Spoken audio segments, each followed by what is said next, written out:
अनुसुते देवी तं नमामि गुरे महाभावस्वरूपातं कृष्णप्रिया गुरियसि देवी मुक्तिप्रदे देवी राधिका तं नमामि वन्दे नन्दव्रजस्त्रीणां पादोदनोविघ्नश यशां भूरिकथाद्गीतं पुनाति भुवनत्रयम् आचतुर्वदन ब्रह्मा दिबाहुरपरो गुरि अभालोचनो शम्भु भगवान् वदरायणि जलप्रभजन्तमनुपेतमपेतकृत्यं दैपायन विरहकातरयजहाव पुत्रीति तन्मयातयातरभुजगिरे दुस्तं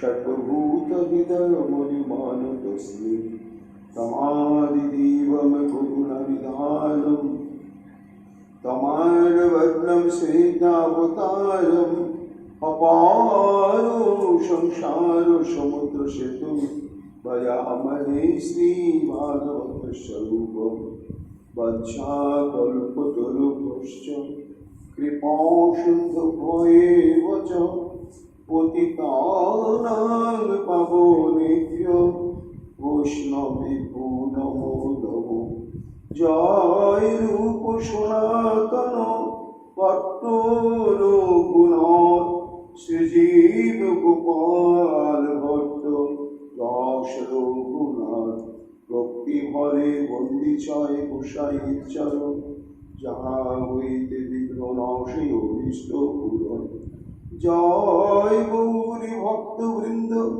गौर जाদের प्राण सबे मिले देहो मोरे निताय गौर भक्तिदान निताय गौर हरि निताय गौर हरि निताय गौर हरि निताय गौर हरि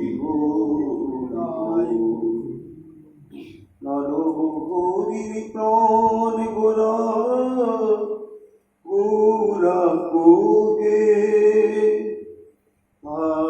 गोरा प्राण गोरा गोरा गोहे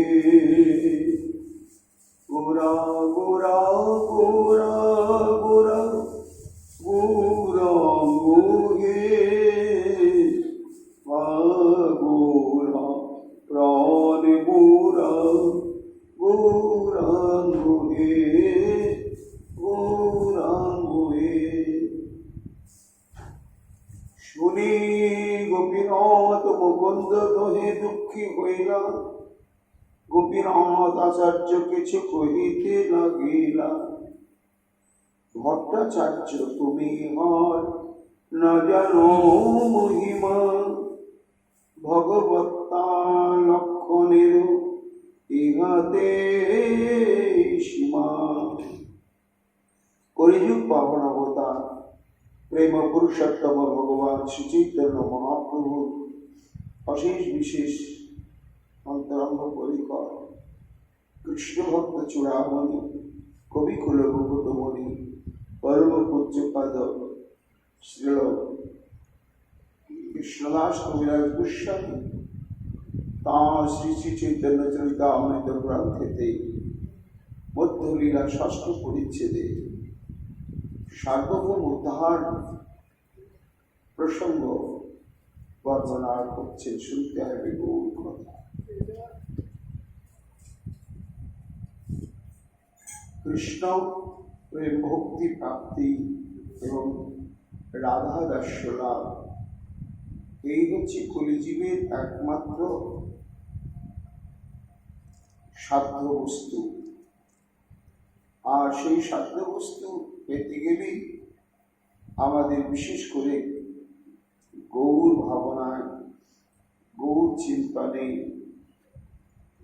গৌর নাম কীর্তনে গৌর লীলা কথা শ্রবণে তৎপর হতে হবে। কবিরাজ গোস্বামী পাদ বললেন কি হবে না শুনিলে হইবে বড় হিত।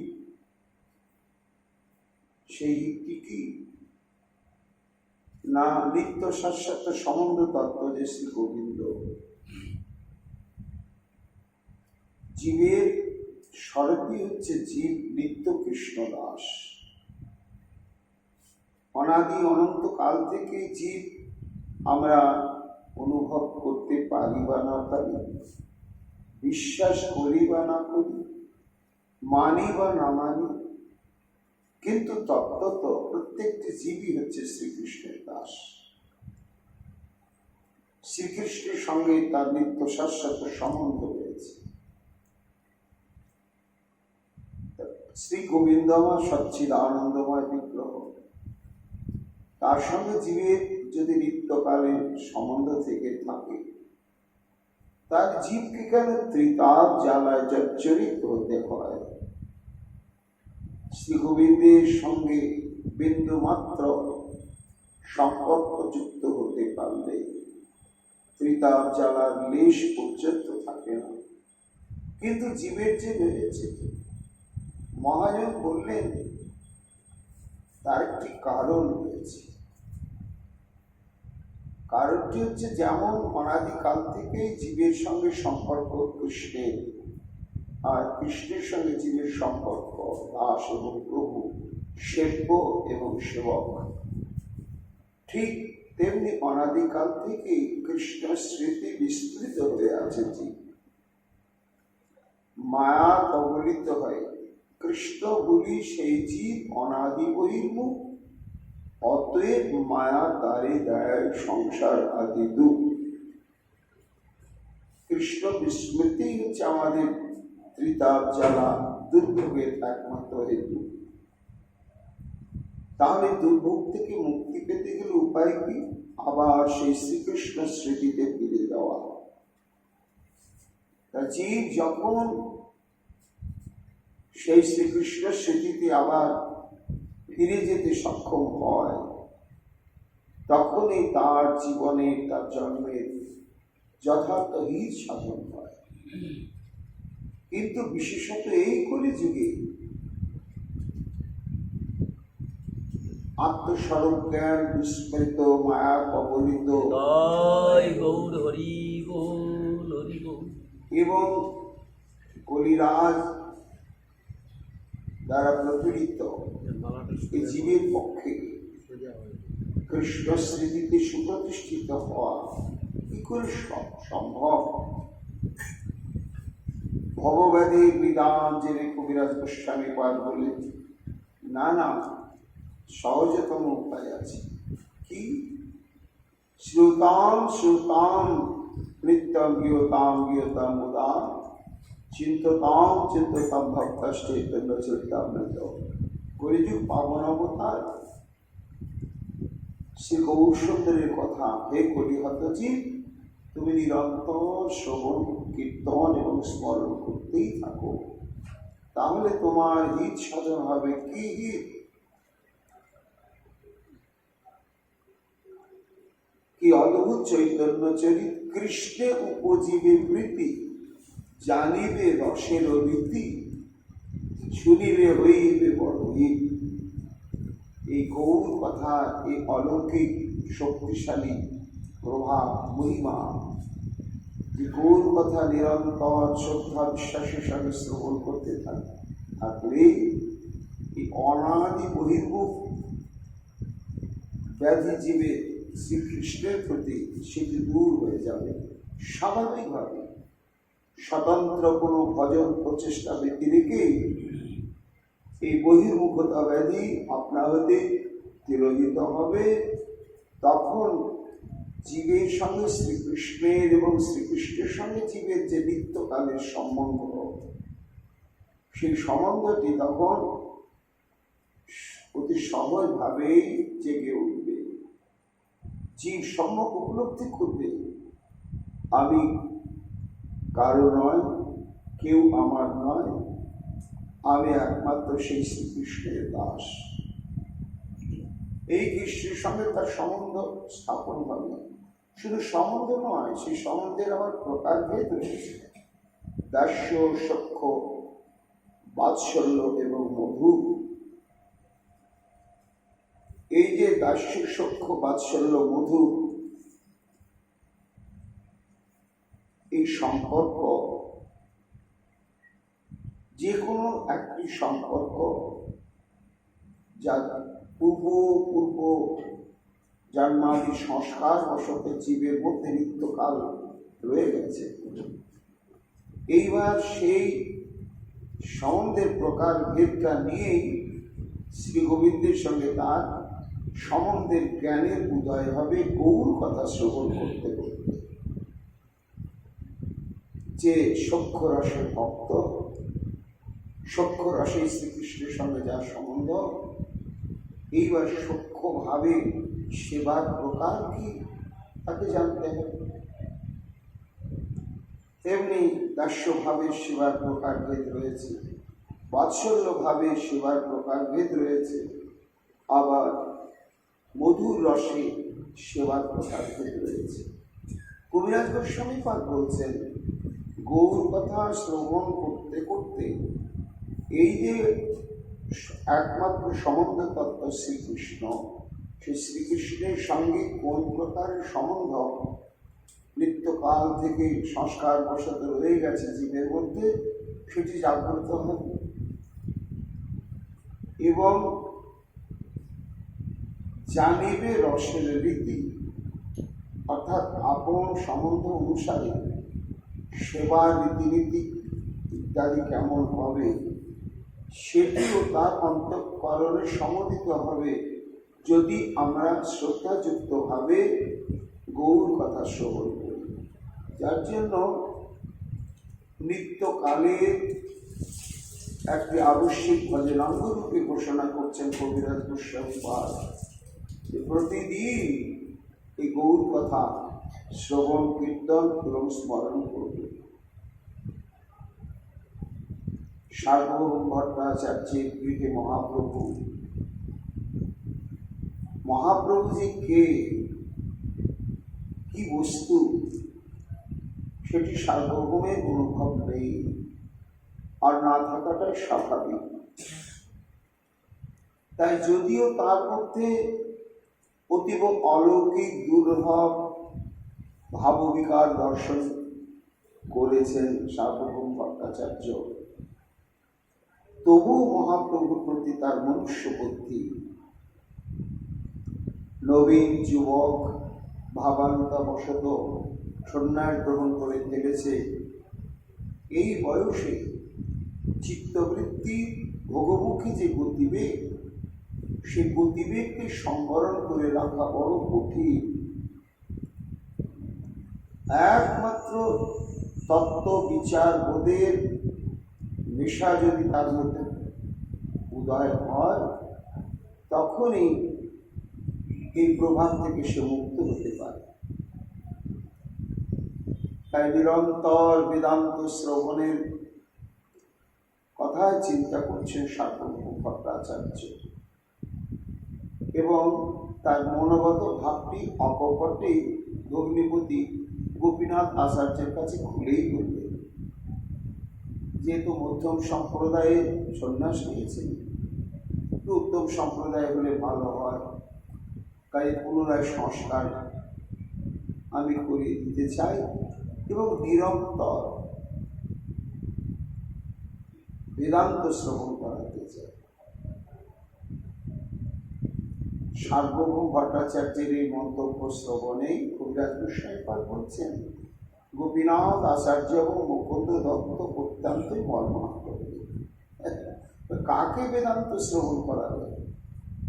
যিনি সাক্ষাৎ অদ্বয় জ্ঞানতত্ত্ব ব্রজেন্দ্রনন্দন, যিনি সমস্ত জ্ঞানের দেহ তত্ত্ববস্তু, আর ভট্টাচার্য কিনা তাকে বেদান্ত শ্রবণ করাবে। মনের মধ্যে খুব আঘাত প্রাপ্ত হলেন গোপীনাথ আচার্য। ধীর শান্ত স্বভাব বিশিষ্ট গোপীনাথ আচার্য, কিন্তু বাক্যের এবং মনের ভারসাম্য রাখতে পারলেন না। তাই চাপাভাবে উত্তেজিত হয়েই বললেন শ্যালককে, ভট্টাচার্য, তুমি ইহার না জানো মহিমা? কার সম্বন্ধে তুমি কি মন্তব্য প্রকাশ করছো? তুমি এর মহিমাই জানো না। তুমি রক্তে মাংসে গড়া সাধারণ এক ব্রাহ্মণ যুবক মনে করছো। না,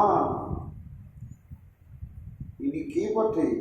ভগবত্তা লক্ষণে ইহাতেই সীমা। নিখিল শ্রুতি স্মৃতিবিদ শাস্ত্র স্বয়ং ভগবত্তার যে লক্ষণাবলী ঘোষণা করেছেন, এই সমস্ত লক্ষণগুলি তুমি যাকে দর্শন করেছ তার মধ্যে পরিপূর্ণতম রূপে অভিব্যক্ত হয়ে আছে। এটি তুমি অনুভব করতে পারছো না। তার প্রতি মনুষ্য বুদ্ধি তুমি পোষণ করছো, এটি তোমার ঠিক নয়।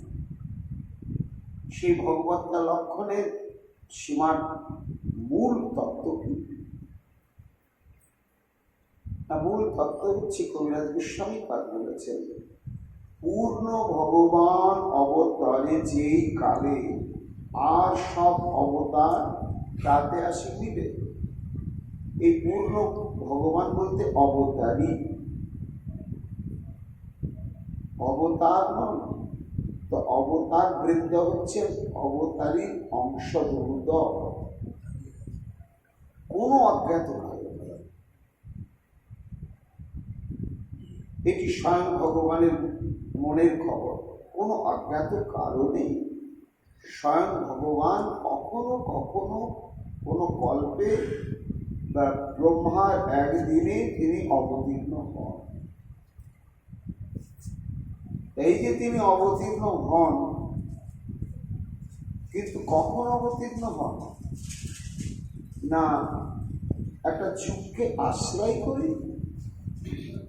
এবং যে যুগকে আশ্রয় করে তিনি অবতীর্ণ হন, সেই যুগের যিনি অধিদেব তারই তো অবতীর্ণ হওয়ার কথা।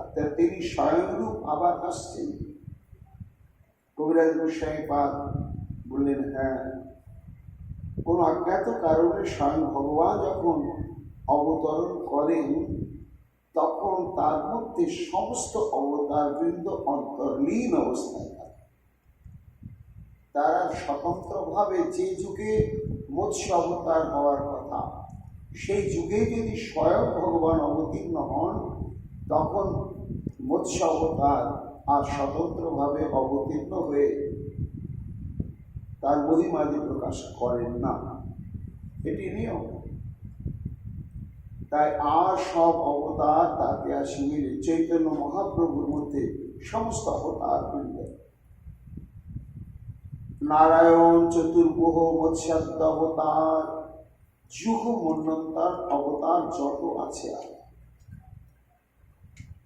চতুর্ভুহ বৈকুণ্ঠের যে চতুর্ভুহ মহাপ্রভুর মধ্যে আছে, বাসুদেব, শঙ্কর, অনিরুদ্ধ, প্রদ্যুম্ন, মৎস্যাদি 10 অবতার। তারপরে যুগাবতার, রক্ত, পীত, শুক্ল এবং কৃষ্ণ, এই যে চতুর্বর্ণ বিশিষ্ট যুগাবতার, এও মহাপ্রভুর মধ্যে রয়েছে। আবার 14টা মনু, এই এক একটা মনু কালে এক একজন অবতার রয়েছে। তা এই মন্বন্তরের অবতারবৃন্দ মহাপ্রভুর মধ্যে অন্তর্লীন রয়েছে। সবে শ্রীকৃষ্ণের অঙ্গে হয় অবতীর্ণ, ওইছে অবতারে কৃষ্ণ ভগবান পূর্ণ। গোপীনাথ আচার্য বলছেন, সার্বভৌম, এই দেখো স্বয়ং ভগবত্তা লক্ষণই হচ্ছে এই, তার মধ্যে সমস্ত অবতার বৃন্দে অবস্থান করছে। তৃতীয় বৈশিষ্ট্য কি? ইনি যে সেই স্বয়ং অবতারী তত্ত্ব বিশেষ না প্রেম দাতৃত্ব, একমাত্র স্বয়ং ভগবানের দুটি স্বরূপ, একটি হচ্ছে লীলা পুরুষোত্তম কৃষ্ণ স্বরূপ, আর একটি হচ্ছে প্রেম পুরুষোত্তম শ্রীকৃষ্ণ চৈতন্য স্বরূপ। এই দুটি স্বরূপেরই মুখ্য বৈশিষ্ট্য ছিল প্রেম দান। শ্রীকৃষ্ণ সবাইকে প্রেম দান করেছেন, বিশেষত বৃন্দাবনে বৃক্ষলাতে লতা গুলমাদি মধ্য প্রেমের প্রকাশ করেছে। তেমনি শ্রী চৈতন্য মহাপ্রভু একেবারে অকাতরে প্রেম বিতরণ করলেন। জগায় মাধায় পর্যন্ত অন্যের কথা, জগায় মাধায় তো কোনো স্বীকৃতি ছিল না, কোনো সূত্রই ছিল না, প্রেম প্রদান করলেন। বলছেন গোপীনাথ আচার্য, এই যে প্রেম দাতৃত্ব ক্ষমতা, এটি একমাত্র স্বয়ং ভগবানেরই থাকে, আর সেটি শ্রী চৈতন্য মহাপ্রভুর মধ্যে নিত্য। যুগধর্ম প্রবর্তন হয় অংশ হইতে, আমা বিনা অন্যে নারী ব্রজপ্রেম। ভগবান শ্রীমুখে নিজে সেটি স্বীকার করছেন। তৃতীয় বৈশিষ্ট্য কি না, যখন স্বয়ং ভগবান এই ব্রহ্মাণ্ডে অবতীর্ণ হন, তখন তার সমস্ত মাধুর্যবত্তাকে নিয়ে অবতীর্ণ হন, এবং সেই মাধুর্যবত্তার চরমতম বৈশিষ্ট্য হচ্ছে কি, যে জগৎ তো বিমোহিত হয়ে যায়, নিজের মাধুর্য দর্শনে নিজেই বিমোহিত হয়ে যায়। মাধুর্য ভগবত্তা সার ব্রজে কইলা পরচার, তাহা সুব্যাসের নন্দন, স্থানে স্থানে ভাগবতে বন্দি আছে জানাইতে, যাহা শুনি নাচে ভক্তগণ। গোপীনাথ আচার্য বলছেন, তুমি তো নিজে মুক্ত হয়ে গিয়েছ এর সৌন্দর্য মাধুর্য। কি সেটি কেমন না, অনন্য সাধারণ। মহাপ্রভুকে যে একবার দর্শন করেছেন, তার চোখের পলক আর পড়ত না, এবং অন্যদিকে দৃষ্টি ফেরাতে সে পারত না। এটি তার মাধুর্যবত্তার বৈশিষ্ট্য। ইহাতে বিখ্যাত তাহাতে বিখ্যাত এহ পরম ঈশ্বর, অজ্ঞস্থানে কিছু নহে বিজ্ঞের গোচর। তুমি মহাভাগ্যবান, তুমি নিজ নয়নেই দর্শন করেছ, কিন্তু তুমি অনুভব করতে পারছ না। পারার হেতু হচ্ছে অজ্ঞতা। অজ্ঞজন কখনো ভগবত তত্ত্ব অবহিত হতে পারে না। এই অজ্ঞতা দুই প্রকারের আছে। একটি হচ্ছে অজ্ঞানতা নিবন্ধন অজ্ঞতা, আর একটি হচ্ছে প্রেম নিবন্ধন অজ্ঞতা। প্রেমে ভগবানের তত্ত্ব জানা যায় না, আর কামনা বাসনাময় অজ্ঞানন্ধকার নিমজ্জিত জীবতত্ত্ব কখনো ভগবানের তত্ত্ব অবহিত করতে পারে না। তা তুমি হচ্ছে তাই, তোমার এই পাণ্ডিত্যের কোনো মূল্য নেই। একমাত্র বিজ্ঞের উৎসব, যারা ভক্তিপথকে আশ্রয় করে তার প্রতি শরণাগত হতে পেরেছে, তারাই একমাত্র তত্ত্বজ্ঞ। তার অনুভব করেন ভগবানের স্বরূপ সম্বন্ধে। তিনি সাক্ষাৎ পূর্ণব্রহ্ম সনাতন, সেই ভগবান, স্বয়ং ভগবান। এই কথা যখন গোপীনাথ আচার্য ঘোষণা করলেন, সেই সময়তে সার্বভৌম ভট্টাচার্যের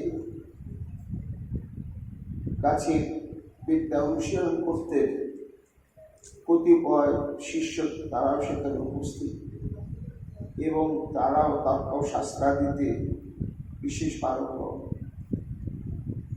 তখন সার্বভৌম ভট্টাচার্য কিছুই বলছেন না, যেন তার পক্ষ অবলম্বন করে ওই সমস্ত অনুগত শিষ্যবৃন্দ বলছেন, আচার্য শিষ্যগণ কহে ঈশ্বর কহ কোন প্রমাণে? মনে কিছু করবেন না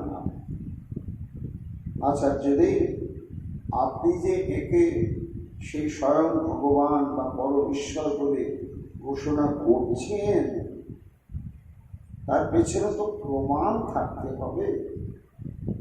নিজের কেবল অনুভবের দ্বারা বা বুদ্ধিবৃত্তির দ্বারা জেনে বললে তো সেটা গ্রহণ করা যাবে না। তাই শিষ্যগণ কহে ঈশ্বর কহ কোন প্রমাণে? আচার্য কহে বিজ্ঞমত ঈশ্বর লক্ষণে। তিনিও তো শাস্ত্রজ্ঞ। রবীন্দ্রনাথ আচার্য বলছেন যে দেখো, ভগবানের লক্ষণ সম্পর্কে শাস্ত্র ঘোষণা করেছেন, আর শাস্ত্রের ঘোষিত লক্ষণাদি সম্যক উপলব্ধি করেছেন কারা? না যারা বিদগ্ধ জন, ভগবত কৃপা পুষ্ট হয়েছেন। এইরকম ভগবত কৃপা পুষ্ট বিদগ্ধ অভিজ্ঞজন তারা শ্রী ভগবানকে অনুভব করে তার লক্ষণ সমূহ বর্ণনা করেছে। এই জন্য মহাজন বাণীকেই মান্যতা দিতে হবে। শিষ্য কহে ঈশ্বর তত্ত্ব সাধী অনুমানে। হ্যাঁ, এটা ঠিক, ঈশ্বর আছে বটে, সেটা অনুমান সাধনের দ্বারা অনুভব করা যায়। তা অনুমান সাধনটা কেমন? না, জগতে যে কোনো বস্তু দেখলে বুঝতে হবে যে তার পেছনে দুটো কারণ আছে। একটা হচ্ছে ওর উপাদান কারণ। আমি যখন একটা মাটির কলসি দেখছি, তখন ওটা কি দিয়ে তৈরি হয়েছে? মাটি দিয়ে। কলসি, তার যে একটা কারণ হচ্ছে উপাদান কারণ মাটি, কিন্তু মাটির থেকে বৃক্ষলতা গুল্মের মতো উদ্ভূত হয়ে কলসি সৃষ্টি হয় না। জমিতে এরকম কলসি সৃষ্টি হয় না। তাহলে কি করে হয়েছে? কেউ সেই মৃত্তিকাকে কোনো পরিকল্পিতভাবে এটা এই পাত্রে রূপায়িত করেছে। তাহলে যিনি বা যে এই বস্তুটিকে প্রস্তুত করেছে, নির্মাণ করেছে, সেও একটা কারণ, তাকে বলা হয় নিমিত্ত কারণ। তা কোনো বস্তুর পেছনে দুটো কারণ থাকে, একটা হচ্ছে উপাদান কারণ, একটা নিমিত্ত কারণ। তাই নিমিত্ত কারণ যেটি, সেটি জড় বস্তু হয় না, সেটি কোনো চেতন বস্তু। তার চেতনা রয়েছে, তার বুদ্ধিবৃত্তি রয়েছে, তার বিবেক রয়েছে, তার পরিকল্পনা বোধ রয়েছে। যেমন কোনো কুম্ভকার, সে যখন কলসিটা নির্মাণ করছে, তখন সে এত বড় করবে, এইরকম আকৃতি বিশিষ্ট করবে, এবং কিভাবে সেটি মাটি দিয়ে তৈরি হবে, অথচ তার মধ্যে জল রাখলেও সেই মাটি গলে নষ্ট হবে না, অবিকৃত থাকবে। এসব পরিকল্পিতভাবে সে মৃত্তিকা দিয়ে সে আকৃতি বিশিষ্ট কলসিটাকে নির্মাণ করেছে। তারপরে সেটি অগ্নিতে দগ্ধ করেছে, পাকা হয়ে গিয়েছে। এইবার জলের মধ্যে বহুকাল থাকলেও আর করবে না। তা এই যে নিমিত্ত কারণ নির্মাতা, সে হচ্ছে এক চেতন বস্তু বিশেষ। তেমনি এই যে ব্রহ্মাণ্ড, এই ব্রহ্মাণ্ডের একজন স্রষ্টা রয়েছে। আর ব্রহ্মাণ্ডের উপাদান কারণ কি? না, ব্রহ্মাণ্ডের মধ্যে মূল 5টি বস্তু রয়েছে: ক্ষিতি, অপ, তেজ, মরুত্বম। এই 5টি উপাদানের দ্বারাই এই পৃথিবী। তাহলে এর উপাদান কারণ হচ্ছে ক্ষিতি, অপ, তেজ, মরুত্বম। আর নিমিত্ত কারণ একজন আছে, তাকে ঈশ্বর বলা হয়। ভট্টাচার্যের শিষ্যবৃন্দ বললেন সে ঈশ্বর অনুভববেদ্য, তর্কে সিদ্ধান্তিত বস্তু বিশেষ, যে এই অনুমান প্রমাণের দ্বারা জানা যাচ্ছে যে একজন স্রষ্টা রয়েছে। কিন্তু তিনি যে এই চৈতন্যদেব, এটা তো বলা যাবে। এই জন্য শিষ্য পায় ঈশ্বর তত্ত্ব সাধী অনুমানে। আচার্য কহে অনুমানের হয় ঈশ্বর জ্ঞান। মানে দেখো, তোমরা যে বলছো অনুমানের দ্বারা ঈশ্বরের অস্তিত্ব সম্পর্কে ধারণা করা যায়, কিন্তু তবু বিজ্ঞগণ সেটা স্বীকার করতে পারছেন না। কেন না, ধারণা শক্তিরও বিচার আছে। সেই বিচার অনুসারে ধারণাটা বিভিন্ন প্রকার হতে পারে। একটা অল্প বুদ্ধি অপ্রমূর্খ ব্যক্তি সে অনুমান করে একটা ধারণা করলো, একজন বিজ্ঞ ব্যক্তি সে অনুমান করে একরকম ধারণা করলো। দুজনের ধারণা একরকম হবে না। তারপরে ইন্দ্রিয়ের ক্ষমতার উপরে কিছু নির্ভরশীল। যে যার চোখটি রোগাক্রান্ত হয়ে গেছে, ঝাপসা দেখে, সে যদি একটা গাছের দিকে তাকিয়ে দেখে, কি গাছ চিনতে পারবে না। জাম গাছকে সে জাম গাছ বলতে পারে, ভালো চোখে দেখতে পায় না। এবার তার অনুমান, তার যে সিদ্ধান্ত, যার দৃষ্টিশক্তি স্বচ্ছ রয়েছে, সে গাছটি প্রকৃত কোন গাছ সে তো অনুভব করতে পারে। এই জন্য অনুমান সর্বপ্রকারে সিদ্ধ হয় না। এখানে মহাজন বাণী এবং স্মৃতিশ্রুতির বাণী হচ্ছে প্রধান। অনুমানের দ্বারা ঈশ্বর তত্ত্ব জানা যায় না।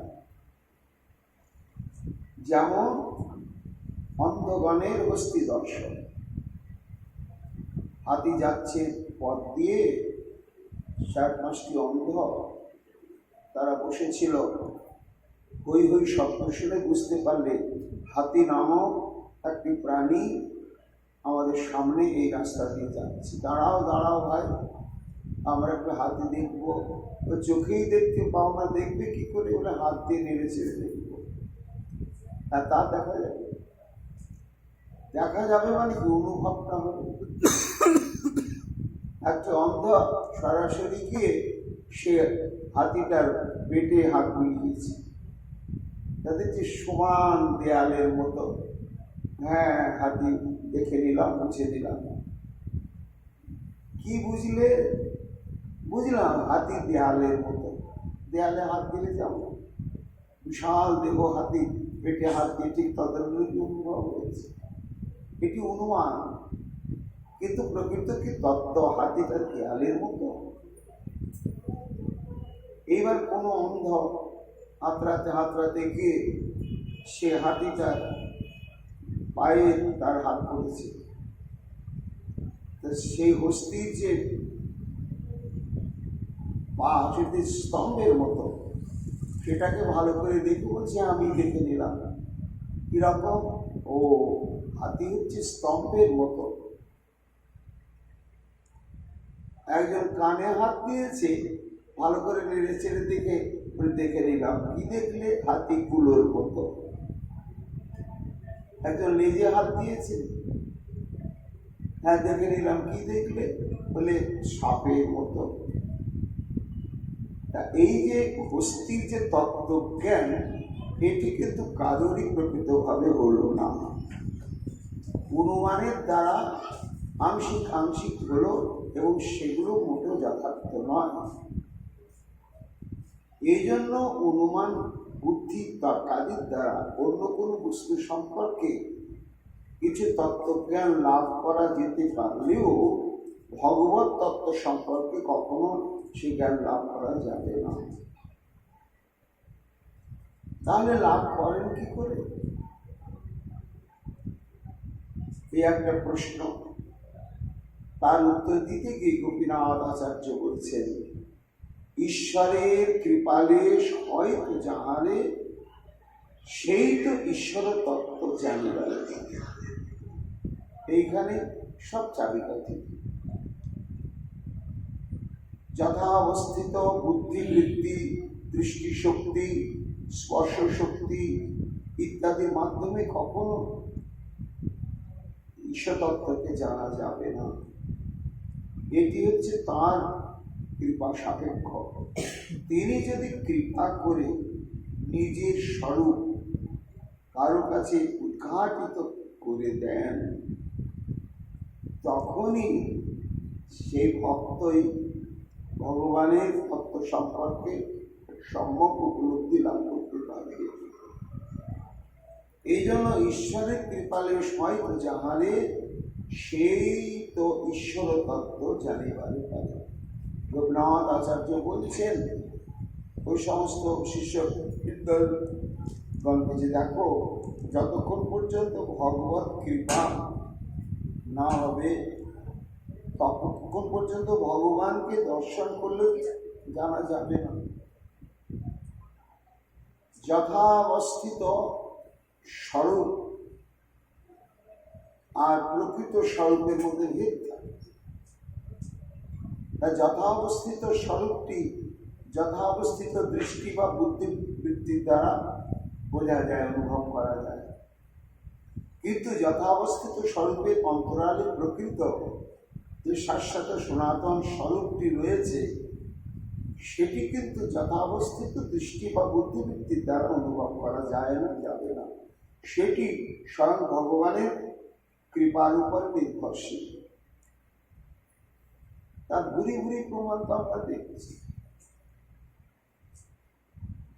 দুর্যোধনের রাজসভায় শ্রীকৃষ্ণ বিশ্বরূপ প্রকাশ করলেন। তা দুর্যোধন তো সেই বিশ্বরূপ দর্শন করলেন, করে ভগবানকে তো ভগবানকে বরণ করে নিতে পারলেন। ভাবলেন একটা অলৌকিক জাদু বা ইন্দ্রজাল বিস্তার করে চমক লাগানোর জন্য কৃষ্ণ এরকম করলেন। কালীনাথ তো শ্রীকৃষ্ণকে সাক্ষাৎই দর্শন করলেন, কিন্তু বরণ করে কি নিতে পারলেন? সেই শ্যামল বর্ণ, সেই বিধবসন, সেই মুখে হাসি সবই, কিন্তু এত লক্ষণ দেখু কালীনাথ তাকে অনুভব করতে পারলেন না। যথাবস্থিত স্বরূপ দর্শন করলেন, কিন্তু তিনি যে পূর্ণ ব্রহ্ম সনাতন অনুভব করতে পারলেন না। এই অনুভব করা না করাটি শ্রী ভগবানের হাতেই তার চাবিকাঠি রয়েছে। এটি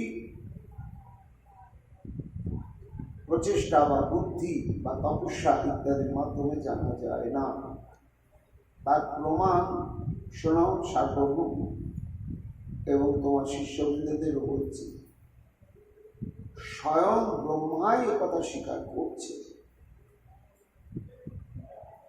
যখন শিশু এবং বৎসগণকে হরণ করলেন, যে ইনি আমার সেই ক্ষীর সাগরের তটে গিয়ে ধরার ভার হরণের উদ্দেশ্যে পুরুষ শক্তি স্তুতি করেছিলাম, যাকে ইনি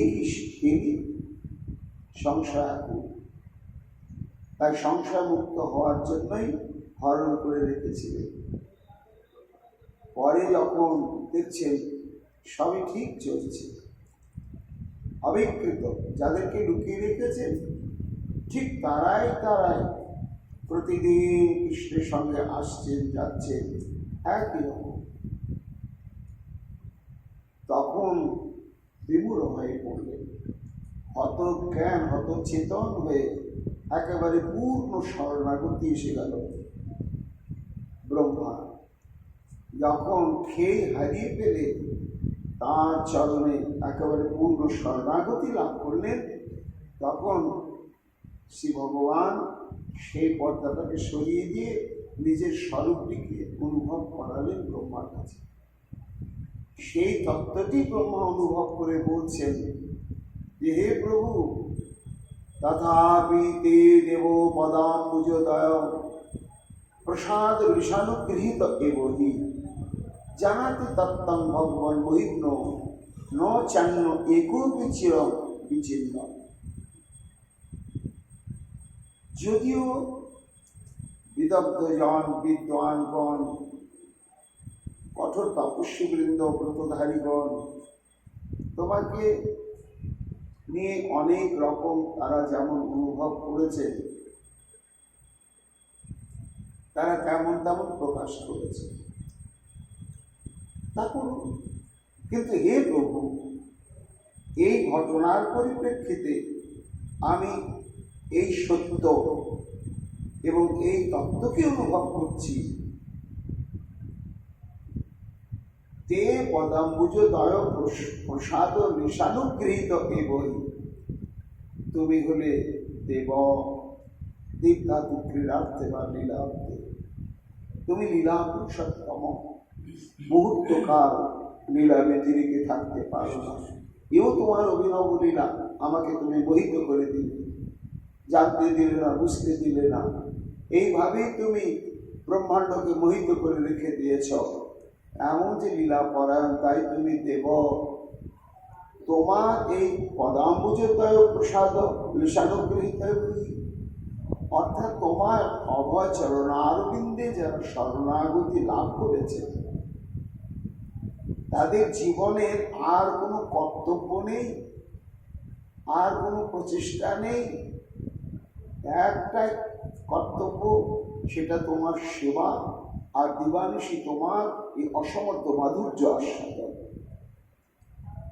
মচ্ছিত্তা মদ্গত প্রাণা বোধয়ন্ত পরস্পরম কথয়ন্তস্য মান নিত্যম তুষ্যন্তি চরম।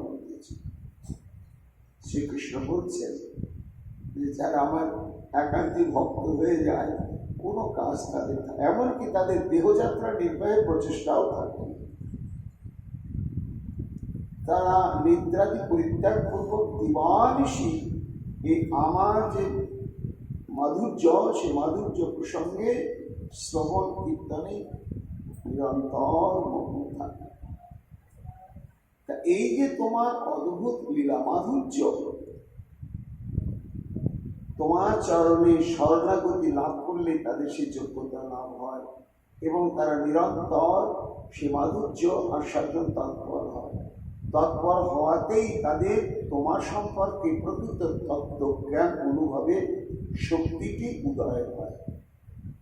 জানাতি তত্ত্বং ভগবান মহিম্ন, তখনই তারা জানতে পারে তোমার তত্ত্বটি কেমন। তুমি জগত ব্যাপক হরি অজ ভব আজ্ঞাকারী মধুর মূরতি লীলা কথা, এই তত্ত্ব জানে যে পরম রসিক, সেই তার সঙ্গ করিব সর্বদা। এই যে জগত ব্যাপক হরি, এটি ভগবানের স্বরূপ, সর্বঙ্কল্পিত, সবই পরিণামভূত হয়েছে, তিনি ছাড়া জগতে কিছু নেই। তিনি পরমেশ্বর, অজভব আজ্ঞা, তার অঙ্গুলি হেলন মাত্রেই সবাই পরিচালিত হচ্ছে। মধুর মূরতি লীলা কথা, মাধুর্য ভগবান ভাষা, তিনি আপনার মাধুর্যে আপনি বিমুগ্ধ হয়ে যান। রূপ দেখি আপনার কৃষ্ণ চমৎকার আস্বাদিতে লোভ ওঠে মনে। এই যে ভগবানের স্বরূপ ঐশ্বর্য এবং মাধুর্য, এই তত্ত্বজ্ঞান তোমার লীলার কথায়, তোমার চরণ আশ্রয় করে যারা নিমগ্ন থাকে তাদের হয়।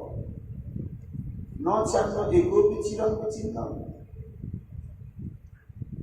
অন্য কোন পথে কঠোর ব্রত, ত্যাগ, শুষ্ক বৈরাগ্য ইত্যাদি পথকে অবলম্বন করে যারা তোমাকে পরিপূর্ণতম ভাবে জানবার চেষ্টা করে চলেছে, তারা কোনোদিনই তোমাকে পাবে না। কেন না, তোমার কৃপা তারা তো পাবে না। আর যতক্ষণ তোমার কৃপা না হবে ততক্ষণ পর্যন্ত তোমাকে জানা যাবে না। এর প্রমাণ স্বরূপ কবিনাথ আচার্য বলছেন যে, শোনো ভট্টাচার্য, তুমি মহাপণ্ডিত, সর্বশাস্ত্র বিদ। একবার শ্রুতি কথা চিন্তা করো। মুন্ডক উপনিষদ কি বলছেন? নয় মাতমা প্রবচন লভ্য ন মেধায়া ন বহু না শ্রুতে জামে বৈশ্য বিরুতে তেনই লভ্য শেষ আত্মা বিরুতে তদুষ। এই যে পরমাত্মা শুধু পরমেশ্বর, প্রবচনেন না লভ্য, অর্থাৎ বহু কীর্তন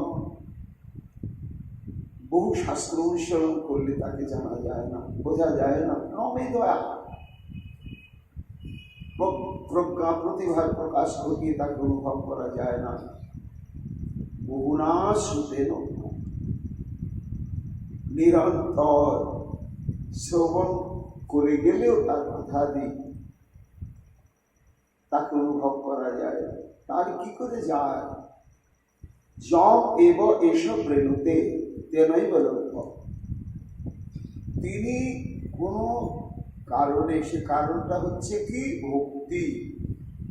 ভক্তের মধ্যে ভক্তি পরিপূর্ণতম প্রকাশ দেখলে তখনই কৃপা করার মনোবৃত্তিটি ভগবানের অন্তঃকরণে জাগে, আর তখনই কৃপা করেন সেই ভক্তের প্রতি। আর যে ভক্তের প্রতি তিনি কৃপা করেন, করে নিজের স্বরূপটি তাকে অনুভব করিয়ে দেন, তখনই তাকে জানা যায়, বোঝা যায়। এটি আমরা লীলার ক্ষেত্রে প্রত্যেকটি স্থানে স্থানে অনুভব করেছি যে প্রতি মুহূর্তে ভগবত কৃপা ব্যতিরেকে কেউ তাকে জানতে পারবে, বুঝতে পারবে। দামবন্ধন লীলা মা যশোমতী কি প্রচেষ্টা চালিয়ে যাচ্ছে, প্রগাঢ় বিশ্বাস। পালা পরায়, মালা পরায়, কোমরে পিছিয়ে কিনকিনি পরায়, কোমরটা বাঁধতে পারবো না কেন? কিন্তু কখন বাঁধতে পারলে? ওই কৃপার সূত্রটা হলো, সেই সূত্রটা কি? স্বমাতু শীর্ণ গাত্রায়া বিশ্বস্ত কবরস্থ দৃষ্টা পরিশ্রমম কৃষ্ণ কৃপা শীত সবর। অর্থাৎ নিজের কৃপা করে বন্ধন অঙ্গীকার করলেন, মানে ধরা দিলেন। এই ধরা দেওয়া মানে তাকে জানা, তাকে পাওয়া, তাকে হৃদয়ের মধ্যে অনুভব করা। কখন? দৃষ্টা পরিশ্রম। সেই পরিশ্রমটা কি? ভজন শ্রম। ভক্তি অনুশীলন করতে করতে করতে করতে সাধক যখন চরম ব্যাকুলতার স্তরে গিয়ে উন্নীত হয়, সেটি দৃষ্টান্ত দিচ্ছে মহাজন। কেমন? একটা মানুষ দৌড়াতে পারে, তার দৌড়ানোর ক্ষমতা খুব আছে, তার অতি দ্রুত গতি দৌড়ানো দেখে মানুষ আশ্চর্য বলে এইরকম কেউ দৌড়াতে পারে না। কিন্তু সে যে দৌড়ায়, তার দৌড়ানোর কিন্তু ক্ষমতাটা সীমিত। সেই দৌড়ানোর ক্ষমতাটা কখন অসীম হয়ে যায়? তাকে যদি কেউ হত্যা করবার জন্য তাড়া করে, তখন সে যে দৌড়ায় আর শরীরের ওজন মেপে দৌড়ায়, যে আমার দৌড়ানোতে কত সামর্থ্য আছে, অতটুকুনি দৌড়াবো, তার বেশি দৌড়াতে পারবো না বা দৌড়াবো না। তখন সে কি হয়ে যায়? যে আমার দেহ থাক বা না থাক, প্রাণ থাক বা না থাক, যাই হোক, আমি ধরা দেব না কিছু। তখন তার শক্তির বা সামর্থ্যের অতিরিক্ত যে প্রচেষ্টা, ঠিক এর নামই হচ্ছে ভজন শ্রম। আমার ভজন তো 3 লক্ষ হরিনাম সংকল্প করেছে, 3 লক্ষ হরিনাম পূর্ণ হয়ে গেল, মানে আমার ভজন ক্রম সেদিনের মতো ঠিক হয়ে গেল। আমি আত্মপ্রসাদে আনন্দিত হয়ে থেকে গেলাম। কিন্তু সমস্ত ভজনের মূলই হচ্ছে তো ভগবানকে পাওয়া। আজকের দিনটা তাকে পেলাম না, আমার জীবনে পরমায়ু আরো একটা দিন আসবে কিনা কে জানে। তা আজ ভগবানকে পেলাম না, ভজন ক্রম পূর্ণ করে আমার লাভ কি? আমি যদি ভগবানকেই না পাই। তাই ভগবানকে পাওয়ার জন্য যখন তার প্রচেষ্টার চরমতম অবস্থা, আর দেহস্মৃতি জ্ঞান নেই, বেঁচে থাকার প্রচেষ্টা নেই, সুখ দুঃখের বোধ নেই, এবং অবস্থা প্রাপ্ত হয় যখন ভক্তিকে আশ্রয় করে ভক্ত, তখন ভগবানের কৃপাটি তার মধ্যে সঞ্চারিত হয়, আর তখনই ভগবত তত্ত্ব সম্যক উপলব্ধি করা যায়। এই জন্য জ্ঞান বুদ্ধির দ্বারা ভগবত তত্ত্ব জানা যায় না। ভগবান শ্রীমুখে অর্জুনকে কথা বললেন, ভক্ত্যা তনন্যা শক্যা অহমেবং বিধর্জিন গাতুম দুষ্টুম চ তত্ত্বেন প্রবিষ্টুম চ পরন্তপ। এই ভক্তি হচ্ছে তাকে অনুভব করবার একমাত্র মূল উপাদান। যদ্যপি জগত গুরু তুমি শাস্ত্রবান, পৃথিবীতে নাহি পণ্ডিত তোমারও সম্মান। গোপীনাথ আচার্য বলছেন, সার্বভৌম তুমি জগৎগুরু, এবং বৈদিক সাহিত্যে এমন কোনো শাস্ত্র নেই যে শাস্ত্র সম্পর্কে তোমার কোনো ধারণা নেই বা জ্ঞান নেই। সমস্ত শাস্ত্রে তুমি অধিগত করেছ। এবং জগৎগুরু কেন না, অসমুদ্র হিমাচল সমগ্র ভারতবর্ষে যত যত শঙ্করাচার্য সম্প্রদায়ের অনুগামী বৃন্দ কি ত্যাগী কি গৃহী, প্রত্যেকেরই একমাত্র উপদেষ্টা তুমি। তা এত বড় সম্মানের উচ্চাসনে বসে রয়েছে, এত এত শাস্ত্র অনুশীলন করে মহাশাস্ত্রবিদ হয়েছে, পৃথিবীতে নাহি পণ্ডিত তোমার সমান। আর প্রকৃতপক্ষে সার্বভৌম সেই বৃহস্পতি, তিনি এই গৌরলীলাতে সার্বভৌম ভট্টাচার্য হয়েছে, কাজে তার হেন পাণ্ডিত্য আমার কার থাকবে।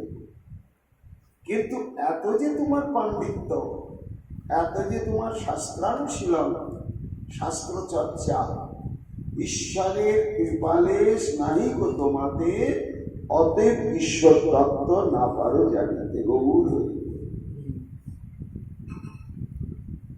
কেন না, পাণ্ডিত্যের দ্বারা কখনো ভগবানকে অনুভব করা যায় না। এর জন্য তোমাকে ভগবতের কৃপা হয়নি, তুমি দেখলে চোখের সামনে, এরকম কখনো ইতিপূর্বে দেখনি হতে পারে। তোমার নাই দোষ শাস্ত্রে হে কহে, পাণ্ডিতা ঈশ্বর তত্ত্ব প্রভু জ্ঞাত নহে। আর এটা তো স্বাভাবিক, তুমিও তো বলো শাস্ত্র অনুশীলন করেছ, এবং এরকম অনেক উক্তি শাস্ত্রে রয়েছে যে পাণ্ডিত্যের দ্বারা শাস্ত্রবিদ হওয়া যায়, কিন্তু শাস্ত্রজ্ঞ হওয়া যায়। শাস্ত্রবিদ মানে কি, বেদের সমস্ত শ্লোক মুখস্থ, উপনিষদের কোন কোথায় কোন পাতায় কি শ্লোক আছে সব একেবারে কণ্ঠস্থ, গীতা ভাগবত শ্রুতি ইত্যাদি ইত্যাদি, 18 পুরাণ মহাভারত, কোথায় কোন শ্লোক কত নম্বর তার জানা আছে। এইরকম যে জ্ঞান অর্জন করে তাকে শাস্ত্রবিদ। আর শাস্ত্রজ্ঞ কাকে বলে না, নিখিল বেদ শাস্ত্র, যাকে সমন্বয় তত্ত্ব বলে ঘোষণা করে একমাত্র তিনি আরাধ্য শিরোমণি, তাকে আরাধনার দ্বারা মানব জীবন সার্থক, এইটি যে বলা রয়েছে, এই সম্পর্কে সম্যক যখন জ্ঞান লাভ করে সে সেই লিখিত বেদ শাস্ত্রের যে প্রতিপাদ্য সম্বন্ধ তত্ত্ব সর্বারাধ্য শিরোমণি ভগবত ভজনে যখন সে ব্রতী হয়ে যায় তখনই তাকে বুঝতে হবে সে শাস্ত্রবিদ নয়, শাস্ত্রজ্ঞ। শাস্ত্রের প্রতিপাদ্য তত্ত্ব সম্পর্কে সে জেনেছে বলেই ভজনে প্রবৃত্ত হয়েছে। তা তুমি তো শাস্ত্রবিদ, তুমি তো দেখেছ শাস্ত্রে বলেছে পাণ্ডিত্যার্থে ঈশ্বর তত্ত্ব বহু জ্ঞাত নয়। সার্বভৌম কহে আচার্য কহ সাবধানে, তোমাতে তাহার কৃপা এতে কি প্রমাণে। এতক্ষণ সার্বভৌম সবকিছু সহ্য করে শুনছি, এইবার একটু কথা বলতে লাগলেন। আচার্য শোনো, তুমি কিন্তু আলোচনা সংবিধানটা ভঙ্গ করে দিয়েছ। কেন না? প্রসঙ্গ হচ্ছে যে উনি ভগবান কি ভগবান না। আলোচনার এটাই তো বিষয়। সেই বিষয়ে যা যেমন যোগ্যতা, জ্ঞান, তর্ক যুক্তি বিস্তার করবে, কিন্তু ব্যক্তিগতভাবে তুমি আমাকে আক্রমণ করে বসলে, এটা এই আলোচনার সংবিধানের বাইরে। তুমি মহাপণ্ডিত হয়েছে, তোমাদের ভগবানের কৃপালিশ নেই, একটি তুমি একটু বাক্যের ভারসাম্যটা হারিয়ে ফেলেছ, এটা তোমার উচিত হয়নি। এবং তোমার কথার উপরেই ভিত্তি করে আমি বলছি, তোমাতে তাহার কৃপা এতে কি প্রমাণ। আমাতে না হয় ঈশ্বর কৃপা হয়নি, আমি তাকে অনুভব করতে পারছি না, কিন্তু তোমাতে যে ঈশ্বর কৃপা হয়েছে সেটাই তার প্রমাণ কি? বুঝতে পারলেন গোপীনাথ আচার্য যে আমি তো ভারসাম্য রাখতে পারিনি। কেন না? শরীরের সর্বত্র আঘাতই সহ্য করা যায়, কিন্তু হৃদয়ে যদি আঘাত হয় সেটা সহ্য করা যায় না। তা মহাপ্রভু হচ্ছেন তাদের হৃদয়ের ধন। সেই হৃদয়ের ধন গৌরীকে যদি প্রাকৃত বুদ্ধি নিয়ে বিচার করে তো ব্যথা লাগবে না। সেই ব্যথার যন্ত্রণায় উত্তেজিত হয়ে পড়েছিল। এইবার যখন তোমার ঈশ্বরের কৃপা হয়েছে তার প্রমাণ করো। তখন গোপীনাথ আচার্য বলছেন, আচার্য কহে বস্তু বিষয়ে হয় বস্তু জ্ঞান, বস্তু তত্ত্ব জ্ঞান হয় কৃপাতে প্রমাণ। এটি হচ্ছে একটি সার্বজনীন সিদ্ধান্ত। যখন পথের মধ্যে একটি রজ্জু আঁকা বাঁকা হয়ে পড়ে রয়েছে, একটু দূর থেকে তাকে দেখে কেউ মনে করছে ওটা সাপ, তারপরে কাছে এসে দেখা গেল না সাপ নয়, ওটা রজ্জুই বটে। কিংবা সর্পকে রজ্জু ভ্রম হতে পারে, সাপকে রজ্জু মনে করতে পারে। তা এই যে দূর থেকে ওটা রজ্জু নয় সর্প মনে হলো, এটা হচ্ছে যথাবস্থিত ভগবত সম্বন্ধে ভাবনা। কিন্তু রজ্জুতে যে রজ্জু জ্ঞানটি যার হলো সেটাই বুঝতে হবে ভগবত কৃপা। তুমিও চৈতন্যদেবকে দর্শন করছো, আমিও করছি, কিন্তু আমি তর্কের জন্য তোমাকে আমি বলছি না। তুমি যদি আমার হৃদয়ে কানটা পাতো তাহলে দেখবে সেখানে একটাই ধ্বনি শোনা যাচ্ছে, জয় গৌ জয় গৌ জয় গৌ জয় গৌ। এটি আমি কিভাবে হয়েছি? শাস্ত্র অনুশীলনের দ্বারা নয়, ওর কৃপাতেই। ওর কৃপাতেই আমার ওর সম্পর্ক অনুভব হয়েছে, এবং এই অনুভূতি থেকে আমাকে সরাতে আর কেউ পারবে না। এমনকি স্বয়ং চৈতন্যদেবও যদি বরাহমূর্তি প্রকাশ করে বলেন আমি বরাহ অবতার, তা করতে পারেন, কিন্তু ওই ভেলকিতে আমি ভুলব না।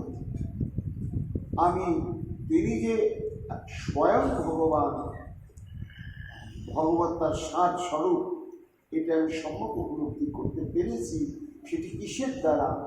ওর কৃপাতে। ওর সর্বতে রজ্জুজ্ঞান বা রজ্জুতে রজ্জুজ্ঞান ওটা বুদ্ধিবৃত্তির দ্বারা হয়, এটা একটা স্বাভাবিক দৃষ্টান্ত। কিন্তু ভগবানকে ভগবত বুদ্ধিটি ওটা বুদ্ধিবৃত্তির দ্বারা ভগবত কৃপার উপর নির্ভরশীল। ইহার শরীরে সব ঈশ্বরের লক্ষণ, মহাপ্রেমাবেশ তুমি পাইয়াছ দর্শন। তোমাকে আমি সাধারণভাবে বলছি যে আমি কেন ওর কৃপাতেই ওকে আমি সাক্ষাৎ পূর্ণ ব্রহ্ম সনাতন অনুভব করতে পেরেছি, তার একটা সাধারণ দৃষ্টান্তই তোমাকে বলছি। তুমি তো শাস্ত্রজ্ঞ, শাস্ত্রে ভগবানের লক্ষণ সম্পর্কে যা বলেছে তুমি তো জানো, তা তুমি তো সচক্ষে দেখলে। ইহা শরীরে সব ঈশ্বরের লক্ষণ, মহাপ্রেমাবেশ তুমি পাইয়াছ দর্শন। ঈশ্বরের দুটি লক্ষণ, একটি স্বরূপ লক্ষণ, একটি তটস্থ লক্ষণ। স্বরূপ লক্ষণটা কি? আকৃতি প্রকৃতি। আর তটস্থ লক্ষণ কি? তার প্রভাব। সেটা তুমি দুটোই দেখেছ। যদি বলো স্বরূপ লক্ষণ কি, ওই দেখো, কলিকালে যুগ ধর্ম নামের উপচার, তথি লাগে পীতবর্ণ চৈতন্যবতার। ভাগবত পড়ো, গর্গাচার্যের বাক্যটা তুমি শোনোনি, জানোনি, বিচার করোনি? তাহলে কলিযুগে যে পীতবর্ণ অবতার মিলছে কি? তপ্ত হেম সমকান্তি প্রকাণ্ড শরীর, নবমেঘ চিনি কণ্ঠ ধ্বনি যে গম্ভীর, দৈর্ঘ্যে বিস্তারে যে আপনার হাতে চারি হস্ত হয় মহাপুরুষ বিখ্যাত। তুমি দেখছো আমরা আমাদের হাতে 3.5 হাত সময়, কিন্তু মহাপ্রভু নিজের হাতে 4 হাত। ভগবানের এটি হচ্ছে স্বরূপ লক্ষণ। আকৃতি প্রকৃতি এটাতে বোঝা যায় উনি স্বয়ং ভগবান, আর দ্বিতীয় এরকম নাই ব্রহ্মাণ্ডে। ন্যাকৃত পরিমণ্ডল হয় তার নাম, ন্যাকৃত পরিমণ্ডল তুমি চৈতন্য গুণধাম। তুমি তো দেখেছো আজানুলম্বিত বাংলা, এই যে লক্ষ লক্ষ কোটি কোটি মানুষ, তারা আজানুলম্বিত দেখা যায় কারো? আজানুলম্বিত ভুজ কমল লোচন, তিলকুল চিনি নাশা সুধাংশু বদল। তা এই স্বরূপ লক্ষণ তুমি দেখেছ এবং শাস্ত্র অনুশীলন করেছ, কিন্তু তুমি মিলিয়ে তাকে ভগবান রূপে বরণ করে নিতে পারোনি। এই না পারার কারণই হচ্ছে তোমার জ্ঞানার্ধতা, পাণ্ডিত্যের অভিমান এবং ভক্তির মর্যাদা তুমি দাওনি। এই জন্যই তুমি তাকে দেখেও পারলে না। তবু তো ঈশ্বর জ্ঞান না হয় তোমার, ঈশ্বর মায়ার করে এই ব্যবহার। এও ভগবানের লীলা। নাহং প্রকাশ সর্বস্ত যোগমায়া সমর্থ।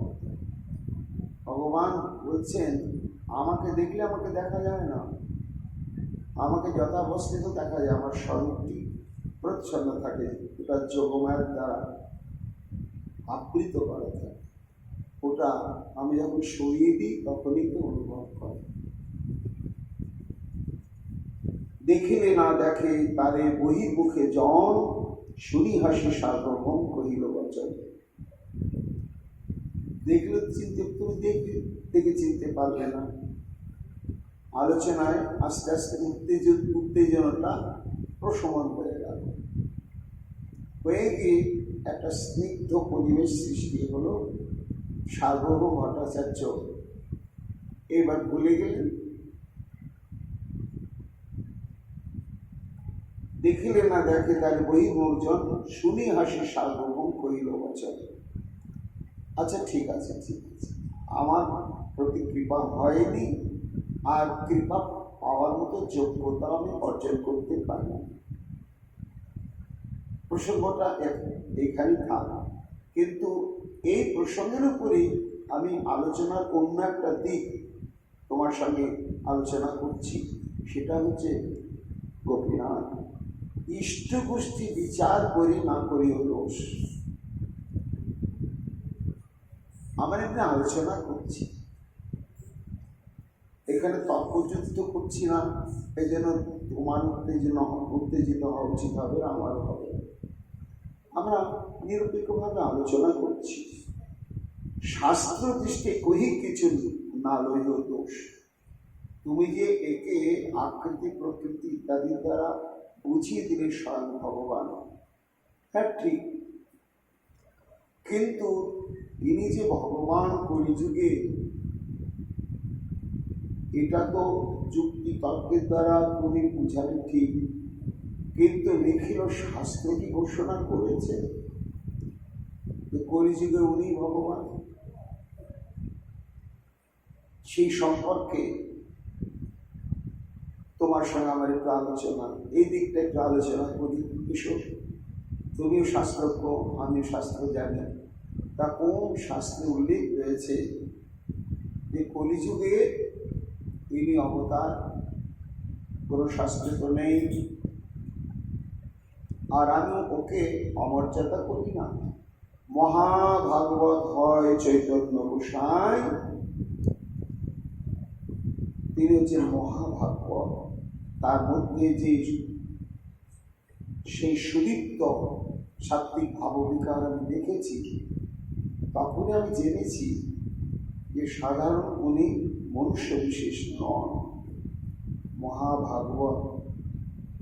কিন্তু উনি যে শাস্ত্র বিঘোষিত অবতার পুরুষ, এটা তো আমি মানতে পারছি না। এটা তোমার সঙ্গে আমি আলোচনা করছি গোপীনাথ। কেন না, মহাভাগবত হয় চৈতন্য গোসাই, এই কলিকালে বিষ্ণু অবতার নাই। শাস্ত্র তো ভগবানের কলিকালে অবতার নেই বলেই ঘোষণা করেছেন যে কলিকালে ভগবানের অবতার নেই, একমাত্র সত্য, ত্রেতা আর দাপর, এই তিন যুগে ভগবান অবতীর্ণ হন। মৎস্য, কুর্ম, বরাহ, বামন ইত্যাদি ইত্যাদি সব এই সমস্ত যুগে। আর এই কলিযুগে ভগবানের কোনো অবতার নেই বলে অতএব ত্রিযুগ কলি কহি বিষ্ণু নাম, কলিযুগে অবতার নাই শাস্ত্রকার। এই জন্য ভগবানকে বলা হয় ত্রিযুগ, অর্থাৎ সত্য ত্রেতা দাপরেই তিনি অবতীর্ণ হয়ে থাকেন। আর অন্তিম যুগ বা কনিষ্ঠ যুগ যে কলিযুগ, সেই কলিযুগে তিনি অবতীর্ণ হন না। এই জন্যই তাকে ত্রিযুগ বলা হয়। তা এটা যদি শাস্ত্র মানো তাহলে মানবে তো। গোপীনাথ বলছে এটা মানি। তাহলে আমি কি করে বলবো যে ইনি সেই শাস্ত্র বিকশিত অবতার পুরুষ? এটা তো মানা যাচ্ছে না। শাস্ত্র এখানে তো ওটাকে বেঁধে দিয়েছেন সীমানা, যে ভগবান তিন যুগে অবতীর্ণ হবেন অবতার রূপে, চতুর্থ যুগে হবেন না। এর পরিপ্রেক্ষিতে গোপীনাথ আচার্য আবার কি যুক্তির দ্বারা খণ্ডন করলেন এবং মহাপ্রভুকে স্থাপন করলেন যে শাস্ত্রোক্ত অবতারই তিনি। এই প্রসঙ্গে আগামীকাল আমরা বাসব কীর্তন করবো। এখনকার মতো বহু কথা আমাদের এখানে বিশ্রাম লাভ করছি। নিতাই গৌর হরি বল।